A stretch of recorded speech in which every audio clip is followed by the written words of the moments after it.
ہمارے ممتاز ماہر قانون جناب یوسف حاتم مچالہ صاحب نے اپنی مختصر سی تقریر میں جو بات کہی تھی میں اس کی طرف دوبارہ توجہ دلانا چاہتا ہوں. انہوں نے ایک بہت اہم بات کہی تھی کہ یہ مسئلہ صرف وقف کا نہیں ہے، آئیڈینٹی پر حملہ ہے. اس بات کو ذرا سا پلیز گہرائی اور تفصیل سے سمجھنے کی کوشش کیجیے. ہماری ایک عادت پڑ گئی ہے کہ ہر کچھ دن کے بعد جب کوئی نیا شوشہ چھوڑا جاتا ہے تو ہم اس کے پیچھے پڑ جاتے ہیں، اور کچھ دن کے بعد پھر کوئی دوسرا نیا موضوع آ جاتا ہے تو اس میں لگ جاتے ہیں. ایک بات اور میں بھول نہ جاؤں، مچالہ صاحب نے اور اہم کہی تھی کہ اب جو کچھ بھی اس ملک میں برہمن راشٹر قائم ہوگا اور مختلف قومیتوں کی آئیڈینٹیز کو چھینا جائے گا وہ عدالتوں کے فیصلے کے ذریعے چھینا جائے گا، اور قانون کو توڑ کر نہیں، قانون کو بدل کر چھینا. یہ دو بہت ہی اہم پوائنٹس ہیں. سرسری طور پر ان سے ہم نہ گزر جائیں، اس لیے میں اسی کی طرف توجہ دلانا چاہتا ہوں. اصل میں ہر مسئلے کے لیے الگ الگ لڑائی لڑنا یہ بھی ایک طریقہ ہے مقابلے کا، کوئی شک نہیں، یہ بھی ایک طریقہ ہے، اور اس طریقے کو بھی ہم کو اختیار کرنا چاہیے. لیکن ہر مسئلے کے لیے الگ الگ لڑائی لڑنے کے ساتھ ساتھ ایک بات اصولی طور پر ہم اکثر ادھر سے ہماری توجہ میرے خیال میں ہٹ جاتی ہے کہ اس ملک کا ایک طبقہ جس کے ہاتھ میں اب طاقت آ گئی ہے وہ بہت عرصے سے اس بات کے لیے کوشاں ہے کہ اس ملک میں سے اسلامی وجود کو مٹا دیا جائے اور مسلمانوں سے ان کی اسلامیت کو چھین لیا جائے. یہ اصل بنیادی مسئلہ ہے.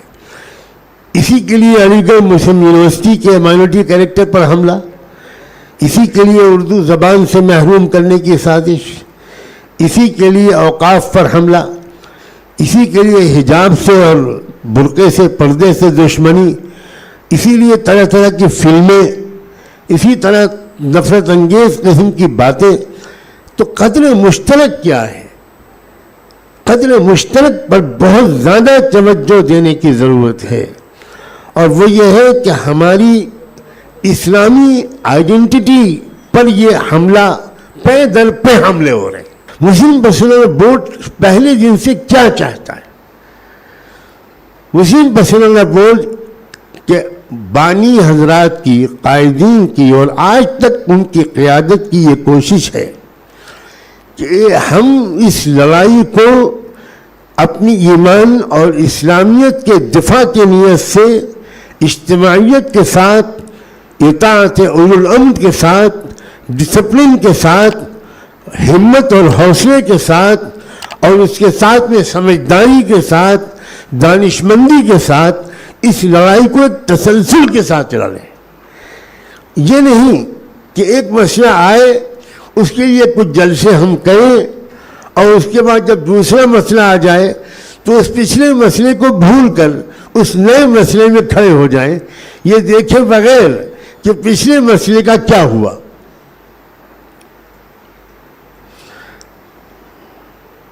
ابھی چند دنوں پہلے صدر بورڈ نے، ہمارے مسلم پرسنل بورڈ کے موجودہ صدر محترم نے ایک بہت اہم بات فرمائی ہے. پورے ملک کے ہر مسلمان اور انصاف پسند ہندوستانی تک اس بات کو پہنچ جانا چاہیے. مولانا نے فرمایا ہے کہ ہم ای میل بھیجنے پر اکتفا نہیں کریں گے، ہم اپنی رائے کے دینے پر اکتفا نہیں کریں گے، جب ضرورت پڑے گی اس وقت ہم جیل بھرو تحریک چلائیں گے. یہ آپ اس اعلان کو معمولی میں سمجھیے. مسلم پرسنل بورڈ کے اسٹیج سے جذباتی باتیں نہیں کی جاتی. ہزار بورڈ کی قیادت پر جذباتی نوجوانوں کا دباؤ ہو بورڈ اپنے توازن اور اعتدال پر قائم رہتا ہے۔ غنیمت سمجھیے کہ مسلمانان ہند کے پاس ابھی ایسی بالغ نفر، جرأت مند اور دانشمند قیادت موجود ہے۔ قیادت کے لیے صرف بہادری کافی نہیں ہے، اور قیادت کے لیے صرف سمجھداری کافی نہیں ہے، بہادری اور سمجھداری دونوں کے آمیزے کی ضرورت ہے۔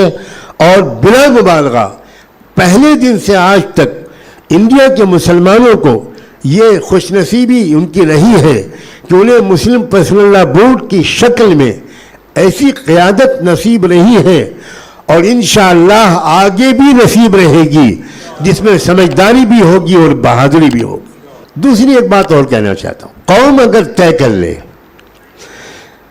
قومی ارادے، قومی فیصلے، قومی طاقت کو سمجھیے، قوم اگر طے کر لے تو طاقتور سے طاقتور حکومت، ظالم سے ظالم حکومت کسی قیمت پر بھی قوم کو اپنے اصولوں سے منحرف نہیں کر سکتی۔ مسئلہ اصل میں کیا ہے؟ مسلم پرسنل بورڈ کا ایک طرف خطاب ہوتا ہے حکومت سے، ایک طرف خطاب ہوتا ہے ملک کے مسلمانوں سے۔ اس وقت یہاں آپ کو زحمت دی گئی ہے آپ کو خطاب کرنے سے، یہاں بیٹھ کر حکومت کو للکارنے کے لیے ہم نے آپ کو زحمت بالکل نہیں دی ہے۔ آپ سے ہم کہنا چاہتے ہیں، اپنے گریبانوں میں جھانکیے، آپ کی بچیاں کتنی پردہ کرتی ہیں، آپ کی بچیوں نے اپنی عصمت و عزت کی حفاظت کی کیا تدبیریں کی ہیں، آپ نے اپنے نوجوانوں کو اسلام اور اردو زبان پڑھانے کا کتنا اہتمام کیا ہے، آپ کے گھر میں شریعت پر کتنا عمل ہوتا ہے، آپ شریعت پر آنے والے خطرات سے کتنے آگاہ رہتے ہیں۔ بورڈ ایک طرف حکومت سے خطاب کرتا ہے، بورڈ دوسری طرف ملت سے خطاب کرتا ہے، بلکہ بورڈ کا روح سخن میں صاف کہتا ہوں جہاں تک میں سمجھا ہوں، حکومت سے ہوتا ہے 40% اور اپنے بھائیوں بہنوں اور نوجوانوں سے ہوتا ہے 7%۔